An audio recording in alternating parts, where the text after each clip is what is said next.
ರಾಜ್ಯದಲ್ಲಿ ಕಳೆದ 5 ದಿನದಿಂದಲೂ ಕೂಡ 1000ಕ್ಕೂ ಹೆಚ್ಚಿನ ಪ್ರಕರಣಗಳು ವರದಿ ಆಗ್ತಾ ಇರುವಂತದ್ದು. ಬೆಳಗ್ಗೆಯಿಂದಲೂ ಕೂಡ ಇದನ್ನೇ ಹೇಳ್ತಾ ಇದೀವಿ. ಇಲ್ಲಿ ಮೇನ್ ಆಗಿ ಕಂಟ್ರೋಲ್ ತಪ್ಪಿರುವಂತ ಹಿನ್ನೆಲೆಯಲ್ಲಿ ಯಾವ ರೀತಿಯಾಗಿ ನಾವು ಈ ಒಂದು ಕೊರೋನಾವನ್ನ ದೂರ ಮಾಡುವಂತ ನಿಟ್ಟಿನಲ್ಲಿ ಸಹಕಾರವನ್ನ ಕೊಡಬೇಕು ಅನ್ನುವಂಥದ್ದು ಕೂಡ ಪ್ರಶ್ನೆ. ಯಾಕೆಂದ್ರೆ ಇಲ್ಲಿ ಸಾರ್ವಜನಿಕರ ಸಹಕಾರ ತುಂಬಾ ಮುಖ್ಯ. ಆದ್ರೆ ಸಾರ್ವಜನಿಕರು ಸಪೋರ್ಟ್ ಮಾಡ್ತಾ ಇಲ್ಲ, ಬೇಕಾಬಿಟ್ಟಿಯಾಗಿ ಓಡಾಡ್ತಾ ಇದ್ದಾರೆ, ಮಾಸ್ಕ್ ಅನ್ನ ಧರಿಸ್ತಾ ಇಲ್ಲ, ಇನ್ನು ಒಂದ್ ಕಡೆ ಸಾಮಾಜಿಕ ಅಂತರ ಅಂತೂ ಇಲ್ವೇ ಇಲ್ಲ. ಸೊ ಹೀಗಾಗಿ ಕಂಟ್ರೋಲ್ ತಪ್ಪಿದೆ ಕೊರೋನಾ.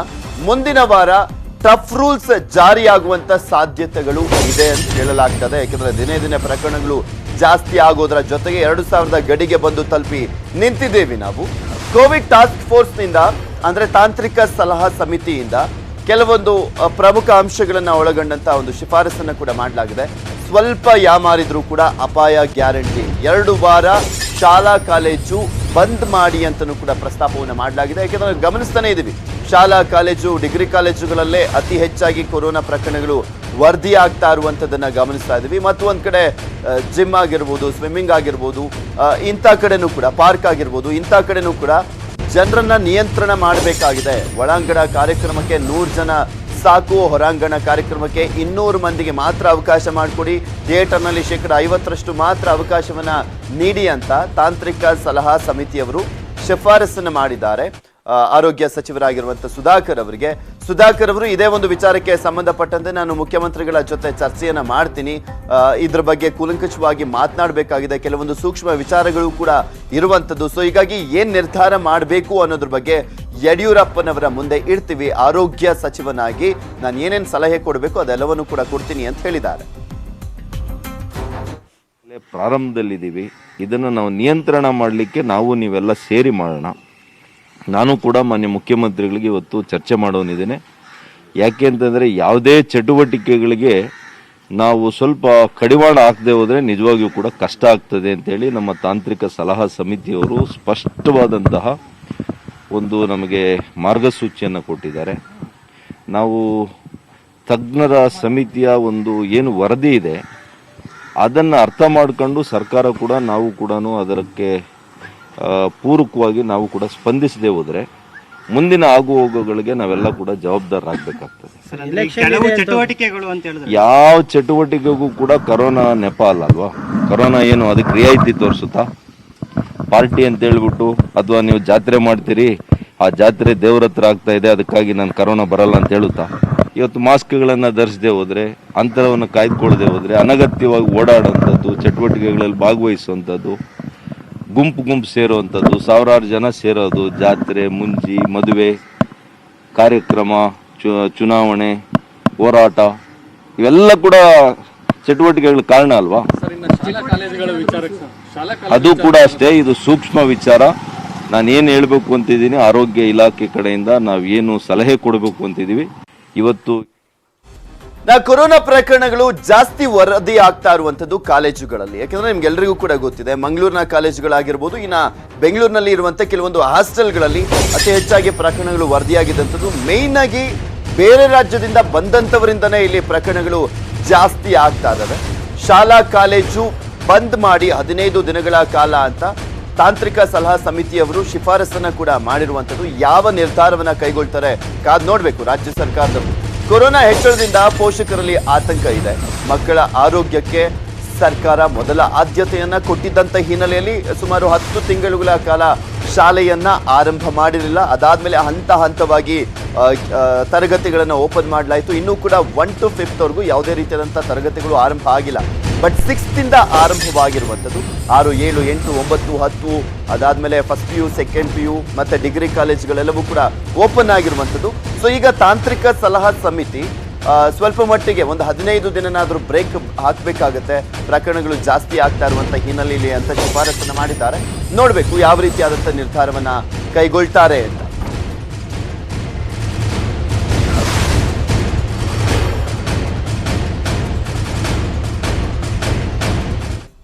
ಶಾಲೆಗಳನ್ನ ಯಾವ ಕಾರಣಕ್ಕೂ ಕೂಡ ಮುಚ್ಚೋದಿಲ್ಲ.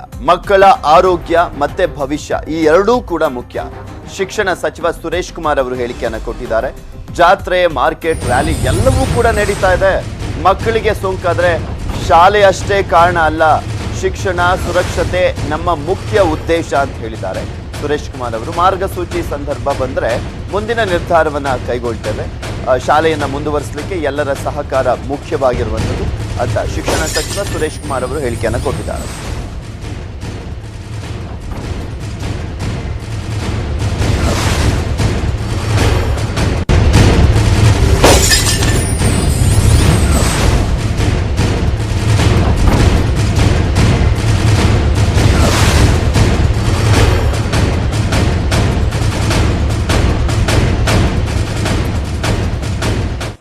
ಟಫ್ ರೂಲ್ಸ್ ಜಾರಿ ಮಾಡಲಿಕ್ಕೆ ಸಿದ್ಧತೆಯನ್ನ ಮಾಡ್ಕೊಳ್ತಿದೆ. ಇನ್ನೊಂದು ಕಡೆ ಶಾಲೆಗಳು ಆರಂಭವಾಗಿದ್ದಾವೆ, ಪರೀಕ್ಷೆಗಳಿಗೂ ಕೂಡ ಮುಂದಿನ ದಿನಗಳು ನಡೀತಿದ್ದಾವೆ. ಸೊ ಇದ್ರ ಬಗ್ಗೆ ಕೆಲವಷ್ಟು ಗೊಂದಲಗಳಿದಾವೆ. ಇದ್ರ ಬಗ್ಗೆ ಮಾತನಾಡಲಿಕ್ಕೆ ಖುದ್ದು ಶಿಕ್ಷಣ ಸಚಿವರಾಗಿರುವಂತಹ ಸುರೇಶ್ ಕುಮಾರ್ ಅವರೇ ಇದ್ದಾರೆ. ಸರ್, ಕಳೆದ ಬಾರಿ ಒಂದು ಅಗ್ನಿ ಪರೀಕ್ಷೆ ಇತ್ತು, SSLC ಅಗ್ನಿ ಪರೀಕ್ಷೆನ ಅತ್ಯಂತ ಯಶಸ್ವಿಯಾಗಿ ನಿಭಾಯಿಸಿದ್ರಿ. ಈಗ ಮತ್ತೆ ಅಂಥದ್ದೇ ಅಗ್ನಿ ಪರೀಕ್ಷೆ ನಿಮ್ ಮುಂದೆ ಎದುರಾಗ್ತಾ ಇದೆ. ಯಾವ ರೀತಿ ಸಿದ್ಧತೆ ಮಾಡ್ಕೊಳ್ಳುತ್ತೆ ಇಲಾಖೆ? ನೀವೆಲ್ಲ ಸಹಕಾರ ಕೊಟ್ರೆ ಈ ಅಗ್ನಿ ಪರೀಕ್ಷೆನೂ ಕೂಡ ಗೆಲ್ತೀವಿ. ಸರ್, ಈಗ ಸ್ಟೂಡೆಂಟ್ಗಳನ್ನ ಟಾರ್ಗೆಟ್ ಮಾಡ್ತಿದೆ. ಎಲ್ಲೊಂದ್ ಕಡೆ ಉಡುಪಿಯಲ್ಲಿ ಸ್ಟೂಡೆಂಟ್ಗಳಿಗೆ ಹೆಚ್ಚು ಸೋಂಕು ತಗಲಿದೆ ಅನ್ನೋದು ವಿಚಾರ. ನೋಡಿ, ಸಮಾಜದಲ್ಲಿ ಇವತ್ತು ಅತ್ಯಂತ ಕಡಿಮೆ ಕೋವಿಡ್ ಪರಿಣಾಮ ಬೀರಿರುವುದು ನಮ್ಮ ಮಕ್ಕಳ ಮೇಲೆ. ಅದು ಅಂತಾರಾಷ್ಟ್ರೀಯ ಅಧ್ಯಯನ ಕೂಡ ತೋರಿಸುತ್ತೆ. ನಮ್ಮ ಶಾಲೆಗಳಿಂದ, ನಮ್ಮ ತರಗತಿಗಳಿಂದ ಈ ಸೋಂಕು ಬರದೇ ಇರಂಗೆ, ಸೋಂಕು ಹರಡದೇ ಇರಂಗೆ ನಾವು ಕ್ರಮವನ್ನ ತಗೊಳ್ತಾ ಇದ್ದೀವಿ. ಆದರೆ ಸಮಾಜ ಇವತ್ತು ಮುಕ್ತವಾಗಿದೆ. ಮಾರ್ಕೆಟ್ ನಡೀತಾ ಇದೆ, ಜಾತ್ರೆ ನಡೀತಾ ಇದೆ, ರ್ಯಾಲಿಗಳು ನಡೀತಾ ಇದೆ, ಇನ್ನೂ ಏನೇನು ಕೂಡ ನಡೀತಾ ಇದೆ. ಅಲ್ಲಿ ಎಲ್ಲರೂ ಕೂಡ ಹೋದಾಗ ಯಾವುದೋ ಒಂದು ವರ್ಗಕ್ಕೆ ಬರಬಾರದು ಅಂತ ಅಪೇಕ್ಷೆ ಪಡೋದು ಸರಿ ಹೋಗೋದಿಲ್ಲ. ನಾವೆಲ್ಲರೂ ಕೂಡ ಇವತ್ತು ಏನ್ ಸರ್ಕಾರ ಕೋವಿಡ್ ವಿರುದ್ಧ ಒಂದಷ್ಟು ನಿಯಮಗಳನ್ನು ಮಾಡಿದೆ ಅದನ್ನು ಪಾಲಿಸಬೇಕು. ಪಾಲಿಸಿದಾಗ ಕೋವಿಡ್ ನಮ್ಮಿಂದ ದೂರ ಇರೋಕೆ ನಾವು ಮಾಡಬಹುದು. ಸರ್, ಈಗ ಚಿತ್ರಮಂದಿರಗಳು 100% ತೆಗೆದಿದ್ದಾವೆ, ಶಾಲೆಗಳು ಜಾತ್ರೆಗಳು ನಡೀತಾ ಇದ್ದಾವೆ, ಸಾಕಷ್ಟು ಮಾರ್ಕೆಟ್ಗೆ ಹೋಗ್ತಾರೆ, ಬಸ್ಗಳಲ್ಲೂ ಹೋಗ್ತಾರೆ. ಸೊ ನಮಗೆ ಶಿಕ್ಷಣ ಸಚಿವರಿಂದ ಏನ್ ಹೇಳ್ತಾರೆ ನೋಡ್ರಿ, ಈ ಒಂದಂತೂ ಅರ್ಥ ಮಾಡ್ಕೊಳ್ಳಿ. ನಾವು ಮಕ್ಕಳ ಭವಿಷ್ಯವನ್ನು ನೋಡ್ತೀವಿ, ಮಕ್ಕಳ ಶೈಕ್ಷಣಿಕ ಭವಿಷ್ಯ, ಮಕ್ಕಳ ಯೋಗಕ್ಷೇಮವನ್ನು ನೋಡ್ತೀವಿ. ಎರಡೂ ಕೂಡ ಬಹಳ ಮುಖ್ಯ. ಎರಡು ಜೊತೆಯಾಗಿ ನೋಡ್ಕೊಂಡು ಹೋಗ್ಬೇಕು. ಇವತ್ತು ನಾವು ಸದ್ಯಕ್ಕೆ 6ನೇ ಕ್ಲಾಸಿಂದ 12ನೇ ಕ್ಲಾಸ್ ವರೆಗೂ ನಡೀತಾ ಇದ್ದೀವಿ. ಈಗಾಗಲೇ SSLC ಮತ್ತೆ PUC ಟೈಮ್ ಟೇಬಲ್ ಕೂಡ ಅನೌನ್ಸ್ ಮಾಡಿದೀವಿ. ನನಗೆ ಒಂದು ವಿಶ್ವಾಸ ಇದೆ, ಜನತೆಯ ಸಹಕಾರದೊಂದಿಗೆ, ಪೋಷಕರ ಸಹಕಾರದೊಂದಿಗೆ, ಎಲ್ಲ ಇಲಾಖೆಗಳ ಸಹಕಾರದೊಂದಿಗೆ ಈ ಬಾರಿ ಕೂಡ ನಾವು ಬರುವ ಸವಾಲನ್ನ ಯಶಸ್ವಿಯಾಗಿ ಎದುರಿಸ್ತೀವಿ. ಸರ್, ಈಗ ತಾಂತ್ರಿಕ ಸಲಹಾ ಸಮಿತಿ ವರದಿಯನ್ನು ಕೊಡ್ತಿದ್ದಾರೆ. ಮತ್ತೊಮ್ಮೆ ಟಫ್ ರೂಲ್ಸ್ ಜಾರಿ ಸಂದರ್ಭ ಬಂದ್ರೆ ಆಗ ಶಾಲೆ ಮುಚ್ಚುವಂತ ಯಾವ ಪ್ರಸ್ತಾವನೆಯೂ ಇಲ್ಲ ಅಂತ ಶಿಫಾರಸು ಬರಲಿ. ನಾವು ಅವ್ರ ಜೊತೆ ನಿರಂತರ ಸಂಪರ್ಕದಲ್ಲಿದ್ದೀವಿ. ನಿರಂತರ ಸಂಪರ್ಕದಲ್ಲಿದ್ದು ನಾವು ಕೂಡ ಪ್ರತಿ ಜಿಲ್ಲೆನಲ್ಲಿ, ಪ್ರತಿ ತಾಲೂಕಿನಲ್ಲಿ ಯಾವ ಶಾಲೆ ಯಾವ ಸ್ಥಿತಿಯಿಂದ ನಾವು ಕೂಡ ಅವಕಾಶಿಸ್ತಾ ಇದ್ದೀವಿ. ನಾನು ಮತ್ತೊಮ್ಮೆ ಹೇಳ್ತೀನಿ, ನಮಗೆ ಅತ್ಯಂತ ಮುಖ್ಯ ಇರೋದು ನಮ್ಮ ಮಕ್ಕಳ ಯೋಗಕ್ಷೇಮ ಮತ್ತೆ ಮಕ್ಕಳ ಶೈಕ್ಷಣಿಕ ಭವಿಷ್ಯ. ನಿರಂತರವಾಗಿ ತಾಂತ್ರಿಕ ಸಲಹಾ ಸಮಿತಿಯ ಜೊತೆಗೆ ನಾವು ಟಚ್ ನಲ್ಲಿ ಇದ್ದೇವೆ ಅಂತ ತೀರ್ಮಾನ ಬಂದ್ರೆ ಖಂಡಿತವಾಗಿಯೂ ಕೂಡ ಶಾಲೆ ಮುಚ್ಚೋದಿಲ್ಲ ಅಂತ ಹೇಳಿದ್ದಾರೆ. ಕ್ಯಾಮರಾ ಪರ್ಸನ್ ಯೋಗೇಶ್ ಜೊತೆ ದಶರಥ್ ಸಾವೂರ್, ನ್ಯೂಸ್ 18 ಕನ್ನಡ, ಬೆಂಗಳೂರು. ಕಠಿಣ ಕ್ರಮಗಳ ಬಗ್ಗೆ ಸಿಎಂ ಜೊತೆ ಚರ್ಚಿಸಿ ನಿರ್ಧಾರವನ್ನ ಕೈಗೊಳ್ಳಲಾಗುತ್ತೆ. ತಾಂತ್ರಿಕ ಸಮಿತಿ ಕೆಲ ಶಿಫಾರಸುಗಳನ್ನು ಮಾಡಿದೆ ಅಂತ ಧಾರವಾಡದಲ್ಲಿ ಗೃಹ ಸಚಿವ ಬೊಮ್ಮಾಯಿ ಅವರು ಕೂಡ ಹೇಳಿಕೆಯನ್ನು ಕೊಟ್ಟಿದ್ದಾರೆ. ತಜ್ಞರ ಸಮಿತಿಯ ಶಿಫಾರಸಿನಂತೆ ನಿರ್ಧಾರವನ್ನು ಮಾಡ್ತೇವೆ. ಆರೋಗ್ಯ, ಶಿಕ್ಷಣ ಇಲಾಖೆ ಜೊತೆ ಚರ್ಚಿಸಿ ನಿರ್ಧಾರವನ್ನು ಮಾಡಲಾಗುತ್ತೆ ಅಂತ ಗೃಹ ಸಚಿವರು ಹೇಳಿದ್ದಾರೆ.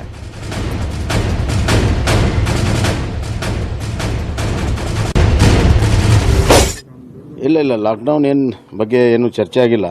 ಅದನ್ನು ನಿಯಂತ್ರಣ ಮಾಡಬೇಕನ್ನುವಂಥದ್ದು ಏನು ನಮ್ಮ ಪರಿಣಿತರ ಒಂದು ಸಮಿತಿ ಶಿಫಾರಸು ಮಾಡಿದೆ. ಮುಖ್ಯಮಂತ್ರಿಗಳ ಜೊತೆಗೆ ಚರ್ಚೆ ಮಾಡಿ ಆದಷ್ಟು ಬೇಗನೆ ಅದಕ್ಕೆ ಎಲ್ಲ ಕ್ರಮಗಳನ್ನು ತೆಗೆದುಕೊಳ್ಳೋ ಸಲುವಾಗಿ ಮುಖ್ಯಮಂತ್ರಿಗಳಿಂದ ನಿರ್ದೇಶನ ಪಡೆದು ಮಾಡ್ತೇವೆ. ಅಲ್ಲಿಯ ಪರಿಸ್ಥಿತಿ ಅನುಗುಣವಾಗಿ ಅವರು ಮಾಡಿದ್ದಾರೆ. ಇಲ್ಲಿನ ಪರಿಸ್ಥಿತಿನ ಅವಲೋಕಿಸ್ತಾ ಇದ್ದೇವೆ ಮತ್ತು ಪರಿಣಿತರ ಸಮಿತಿ ನಿರಂತರವಾಗಿ ಅದರ ಮೇಲೆ ಆಗ್ತಾ ಇದೆ ಮತ್ತು ಹೆಲ್ತ್ ಮತ್ತು ಎಜುಕೇಷನ್ ಡಿಪಾರ್ಟ್ಮೆಂಟ್ ಒಟ್ಟಿಗೆ ಕೂತ್ಕೊಂಡು ಇದರ ಬಗ್ಗೆ ಏನು ಬೆಳವಣಿಗೆ ಆಗ್ತಿದೆ ಅದರ ಆಧಾರದ ಮೇಲೆ ನಿರ್ಣಯ. ರಾಜ್ಯದಲ್ಲಿ ಲಾಕ್ಡೌನ್ ಚಿಂತನೆ ನಡೀತಾ ಇದೆ. ಸಿಎಂ ಮತ್ತು ಸಚಿವ ಸುಧಾಕರ್ ಅವರು ಚಿಂತನೆ ಮಾಡ್ತಾ ಇದ್ದಾರೆ ಲಾಕ್ಡೌನ್ ಬಗ್ಗೆ ಅಂತ ಕುಶಾಲನಗರದಲ್ಲಿ ಸಚಿವ ಶಂಕರ್ ಅವರು ಹೇಳಿಕೆಯನ್ನು ಕೊಟ್ಟಿದ್ದಾರೆ. ಒಬ್ಬೊಬ್ರು ಒಂದೊಂದು ಹೇಳಿಕೆ ಕೊಡ್ತಾರಪ್ಪ. ಇಲ್ಲಿ ಗೃಹ ಸಚಿವರು ಅದ್ರ ಬಗ್ಗೆ ಯಾವುದೇ ರೀತಿಯಾದಂಥ ಚರ್ಚೆ ಇಲ್ಲ ಅಂತ ಹೇಳ್ತಾರೆ. ಶಂಕರ್ ಅವರು ಇನ್ನೂ ಒಂದು ಹೆಜ್ಜೆ ಮುಂದೆ ಹೋಗ್ಬಿಟ್ಟು ಲಾಕ್ಡೌನ್ ಬಗ್ಗೆ ಚಿಂತನೆ ನಡೀತಾ ಇದೆ ಅಂತ ಹೇಳ್ತಾರೆ. ರಾಜ್ಯದಲ್ಲಿ ಕೊರೋನಾ ಕೇಸ್ಗಳು ಹೆಚ್ಚಾಗ್ತಾ ಇದಾವೆ, ಹೌದು, ಹಂಗನ್ಬಿಟ್ಟು ಲಾಕ್ಡೌನ್ ಚಿಂತನೆನೇ ನಡೀತಾ ಇದೆ ಅಂತ ಹೇಳ್ಬಿಟ್ಟಿದ್ದಾರೆ ಶಂಕರ್ ಅವರು. ಚಿಂತಿಸಿ ಸರಿಯಾದಂತ ನಿರ್ಧಾರವನ್ನ ತೆಗೆದುಕೊಳ್ತಾರೆ ಅಂತ ಕುಶಾಲನಗರದಲ್ಲಿ ಸಚಿವ ಶಂಕರ್ ಅವರು ಹೇಳಿಕೆಯನ್ನ ನೀಡಿರುವಂಥದ್ದು. ಇಲ್ಲಿ ಸಮಾವೇಶಗಳಿಗೆ ಬ್ರೇಕ್ ಹಾಕೋದಕ್ಕೆ ಹಿಂದೆ ಮುಂದೆ ನೋಡ್ತಾ ಇರುವಂತವ್ರು ಇವರು. ಲಾಕ್ಡೌನ್ ಮಾಡುವಂತ ವಿಚಾರಕ್ಕೆ ಸಂಬಂಧಪಟ್ಟಂತೆ ಚಿಂತನೆ ನಡೀತಾ ಇದೆ ಅಂತ ಶಂಕರ್ ಹೇಳ್ತಾರೆ. ಮಾಡ್ತಾ ಇದ್ರೆ ಇಚ್ಛಾದಾಗ ಮಾಡಬೇಕಾದ ಅನಿವಾರ್ಯತೆ ಇರ್ಬೋದು. ಆದ್ರೆ ಮಾನ್ಯ ಮುಖ್ಯಮಂತ್ರಿಗಳು ಮತ್ತು ಆರೋಗ್ಯ ಸಚಿವರು ಆ ದಿಕ್ಕಲ್ಲಿ ಕೆಲಸ ಮಾಡ್ತಾರೆ. ಸದ್ಯಕ್ಕೆ ಯೋಚನೆಗಳು ಮಾಡ್ತಾ ಇದ್ರೆ ಇಚ್ಛಾದಾಗ ಮಾಡಬೇಕಾದ ಅನಿವಾರ್ಯತೆ ಇರ್ಬೋದು. ಆದ್ರೆ ಮಾನ್ಯ ಮುಖ್ಯಮಂತ್ರಿಗಳು ಮತ್ತು ಆರೋಗ್ಯ ಸಚಿವರು ಆ ದಿಕ್ಕಲ್ಲಿ ಕೆಲಸ ಮಾಡ್ತಾರೆ. ಸದ್ಯಕ್ಕೆ ಯೋಚನೆಗಳು ಮಾಡ್ತಾ ಮತ್ತಷ್ಟು ಅಪ್ಡೇಟ್ಸ್ ಒಂದು ಚಿಕ್ಕ ಬ್ರೇಕ್ ಆದ್ಮೇಲೆ. ಆತಂಕ ಈಗ ಆಲ್ರೆಡಿ ಇರುವಂತದ್ದು ನಿಮಗೂ ಕೂಡ ಗೊತ್ತಿದೆ. ಜನರು ಮಾತ್ರ ಇನ್ನೂ ಕೂಡ ಎಚ್ಚೆತ್ಕೊಂಡಿಲ್ಲ. ಇಲ್ಲಿ ನಾವು ಬೆಳಗ್ಗೆಯಿಂದಲೂ ತೋರಿಸ್ತಾನೆ ಇದ್ದೀವಿ, ಈ ಪ್ರವಾಸಿ ತಾಣಗಳಲ್ಲಿ ಯಾವ ರೀತಿಯಾಗಿ ಜನ ಮೈಮರಿತಾ ಇದ್ದಾರೆ. ಯಾವುದೇ ರೀತಿಯಾದಂಥ ಮಾಸ್ಕ್ ಧರಿಸೋದಿಲ್ಲ. ಇನ್ನು ಒಂದ್ ಕಡೆ ಸೋಷಿಯಲ್ ಡಿಸ್ಟೆನ್ಸ್ ಅನ್ನುವಂಥದ್ದು ಯಕ್ಷ ಪ್ರಶ್ನೆ ಆಗ್ಬಿಟ್ಟಿದೆ. ನಿಮಗೆ ತೋರಿಸ್ತಾ ಇದೀವಿ, ಆ ವಿಂಡೋಗಳಲ್ಲಿ ಗಮನಿಸಬಹುದು. ಉತ್ತರ ಕನ್ನಡ, ಕೊಡಗು ಆಗಿರ್ಬೋದು, ಇನ್ನು ಚಿಕ್ಕಬಳ್ಳಾಪುರ, ಬಾಗಲಕೋಟೆ, ಚಿಕ್ಕಮಂಗ್ಳೂರು, ಮಂಗಳೂರು, ಉಡುಪಿ, ಇಲ್ಲೆಲ್ಲ ಕಡೆನೂ ಕೂಡ ಅಷ್ಟೇ. ಈ ಬೀಚ್ಗಳಲ್ಲಾಗಿರ್ಬೋದು, ಅಲ್ಲಿನ ಪ್ರವಾಸಿ ತಾಣಗಳಲ್ಲಾಗಿರ್ಬೋದು, ಈ ಹಿಲ್ಸ್ಗಳಲ್ಲಾಗಿರ್ಬೋದು, ಅಲ್ಲೆಲ್ಲೋದ್ರೂ ಕೂಡ ಸರಿಯಾಗಿ ಮಾರ್ಗಸೂಚಿಗಳು ಅನ್ನುವಂಥದ್ದು ಪಾಲನೆ ಆಗ್ತಾನೆ ಇಲ್ಲ. ಸಹಜವಾಗಿ ಇದು ಅಸಮಾಧಾನಕ್ಕೆ ಕಾರಣವಾದರೂ ಕೂಡ ಸರ್ಕಾರ ಟಫ್ ರೂಲ್ಸ್ ಅನ್ನ ಮಾಡಿದಂಥ ಸಂದರ್ಭದಲ್ಲಿ ಮಾತ್ರ ಜನರು ಕೇಳೋದು ಅಂತ ಕಾಣಿಸುತ್ತೆ. ಕೊರೋನಾ 2ನೇ ಅಲೆಯ ಬಂದ್ರು ಬರಲಿ, ನಮ್ಗೇನು ಬರಲ್ವಲ್ಲ ಅನ್ನೋ ರೀತಿಯಲ್ಲಿ ಬೇಕಾಬಿಟ್ಟಿಯಾಗಿ ಓಡಾಡ್ತಿದ್ದಾರೆ. ಅದು ಬಂದ ಮೇಲೆ, ಅದು ಅಟ್ಕಾಯಿಸ್ಕೊಂಡ್ಮೇಲೆ ಗೊತ್ತಾಗುತ್ತೆ.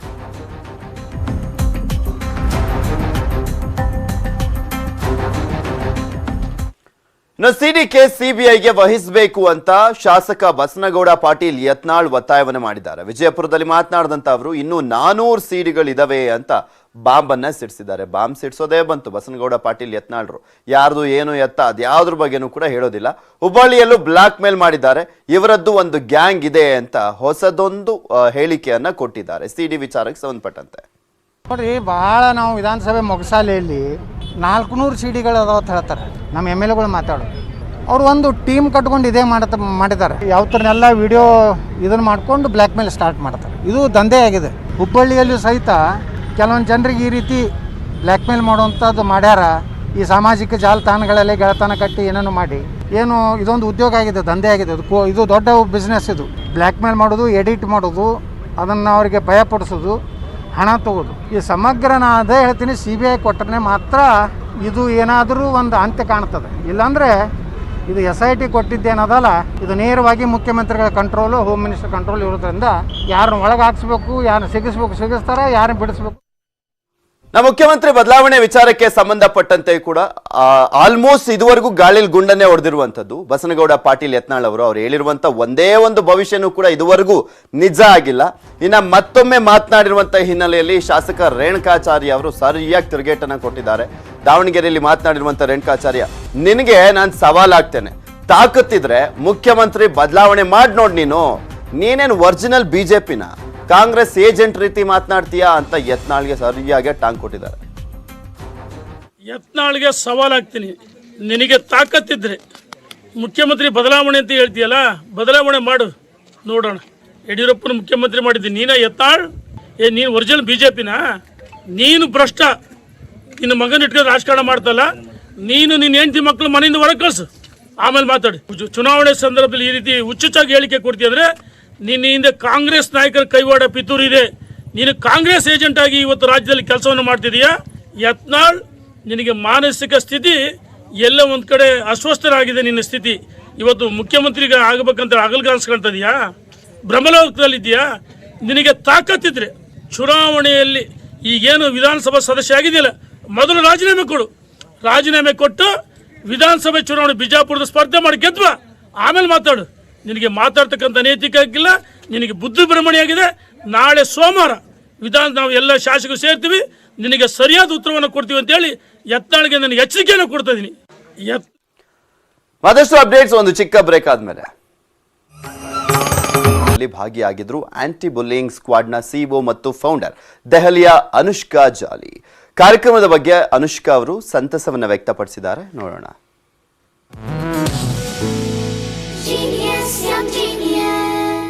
ಬೈಜೂಸ್ ಯಂಗ್ ಜೀನಿಯಸ್ನ ಈ ಪಯಣದಲ್ಲಿ ನಾವು ಮೀಟ್ ಮಾಡಿದೆವು ಅದ್ಭುತ ಪ್ರತಿಭಾವಂತ ಮಕ್ಕಳನ್ನ. ಯಾರು ಬೇರೆ ಬೇರೆ ಲೆವೆಲ್ನಲ್ಲಿ, ಬೇರೆ ಬೇರೆ ಫೀಲ್ಡ್ನಲ್ಲಿ ತಮ್ಮ ಒಂದು ಚಿಕ್ಕ ಸ್ಥಾನ ಆಲ್ರೆಡಿ ಮಾಡ್ಕೊಂಡಿದ್ದಾರೆ. ಇಂತಹದ್ದೇ ಕೌಶಲ್ಯದ ಯೋಚನೆಯೊಂದಿಗೆ ನಮ್ಮೊಂದಿಗೆ ಸೇರಿದ್ರು ಅನುಷ್ಕಾ ಜಾಲಿ ದಿಲ್ಲಿಯಿಂದ. ಯಾರು ಬುಲ್ಲಿಂಗ್ನ ವಿರುದ್ಧ ಅಂದ್ರೆ ಸ್ಕೂಲ್ನಲ್ಲಿ ಕೆಲವು ಮಕ್ಕಳೊಂದಿಗೆ ಗೂಂಡಾಗಿರಿ ಎಲ್ಲ ಮಾಡ್ತಾರೆ, ಅವರ ವಿರುದ್ಧ ಒಂದು ಯುದ್ಧ ಆರಂಭಿಸಿದ್ದಾರೆ. ಬನ್ನಿ ಅನುಷ್ಕಾರನ್ನು ಕೇಳೋಣ. ಅವರಿಗೆ ಯಂಗ್ ಜೀನಿಯಸ್ ನಲ್ಲಿ ಬಂದು ಸೇರ್ಕೊಂಡು ನಮ್ಮನ್ನ ಮೀಟ್ ಮಾಡಿ ಹೇಗನಿಸ್ತು. Anushka, hi. This is Anand here. Hi. ಹೇಗಿದ್ದೀರಾ? ನಾನ್ ಚೆನ್ನಾಗಿದ್ದೀನಿ, ನೀವ್ ಹೇಗಿದ್ದೀರಾ? ನಾನ್ ಚೆನ್ನಾಗಿದ್ದೀನಿ. ಹೇಗನಿಸ್ತು ಯಂಗ್ ಜೀನಿಯಸ್? ಅದಂತೂ ನನ್ಗೆ ತುಂಬಾ ಒಳ್ಳೆ ಅನುಭವ ಇತ್ತು. Great learning experience. ನೆನಪಿಡುವಂತಹ ಅನುಭವ ನಿಮ್ಗೆ ಏನಾಗಿತ್ತು?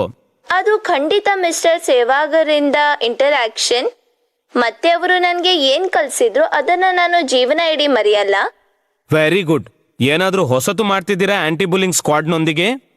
ಹೌದು, ನಾನು ಎಕ್ಸ್ಪಾಂಡ್ ಮಾಡ್ತಿದ್ದೀನಿ. ಈಗಂತೂ ನಾನು I am taking several school sessions in Delhi. ಆದ್ರೆ ನನ್ಗೆ ಇಡೀ ಜಗತ್ತಿನ ಶಾಲೆಗಳಲ್ಲಿ ಸೆಷನ್ಸ್ ತಗೋಬೇಕು, ವರ್ಲ್ಡ್ ವೈಡ್.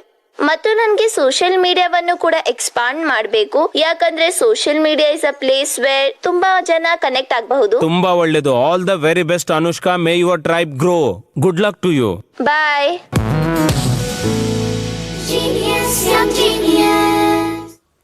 ಇವೆಷ್ಟೇ ಇವರೆಗಿನ ಸುದ್ದಿ. ಕೊನೆಯದಾಗಿ ಮತ್ತೊಮ್ಮೆ ನಮ್ಮ ಕಳಕಳಿಯ ಮನವಿ, ಪ್ರತಿಯೊಬ್ಬರು ಕೂಡ ಅಷ್ಟೇ ಮಾಸ್ಕ್ ಅನ್ನು ಧರಿಸಿ, ಸೋಷಿಯಲ್ ಡಿಸ್ಟೆನ್ಸ್ ಅನ್ನ ಕಾಪಾಡಿಕೊಳ್ಳಿ. ಎರಡನೇ ಅಲೆಯ ಭೀತಿ ಈಗ ಆಲ್ರೆಡಿ ನಿರ್ಮಾಣವಾಗಿರುವಂಥದ್ದು. ನಾವು ಎಷ್ಟರ ಮಟ್ಟಿಗೆ ಮಾರ್ಗಸೂಚಿಗಳನ್ನ ಪಾಲನೆ ಮಾಡ್ತೀವಿ ಅಷ್ಟರ ಮಟ್ಟಿಗೆ ಎರಡನೇ ಅಲೆಯನ್ನ ತಡೆಗಟ್ಬೋದು. ಇಲ್ಲಾಂದ್ರೆ ಮತ್ತೆ ಎರಡನೇ ಅಲೆ ಭೀತಿ, ಲಾಕ್ ಡೌನು, ಸೀಲ್ ಡೌನು ಇವೆಲ್ಲವೂ ಕೂಡ ಎದುರಾದ್ರೆ ಸಂಕಷ್ಟ, ಸಮಸ್ಯೆಗಳು ಅವೆಲ್ಲವೂ ಕೂಡ ಮತ್ತೆ ಶುರು ಆಗ್ಬಿಡುತ್ತೆ. ಸೊ ಅದು ಮತ್ತೆ ಬರಬಾರ್ದು ಅಂದ್ರೆ, ಎರಡನೇ ಅಲೆಯನ್ನ ತಡೆಗಟ್ಟಬೇಕು ಅಂದ್ರೆ ಮಾಸ್ಕ್ ಅನ್ನು ಧರಿಸಿ, ಸಾಮಾಜಿಕ ಅಂತರವನ್ನು ಕಾಪಾಡಿಕೊಳ್ಳಿ. ಧನ್ಯವಾದ.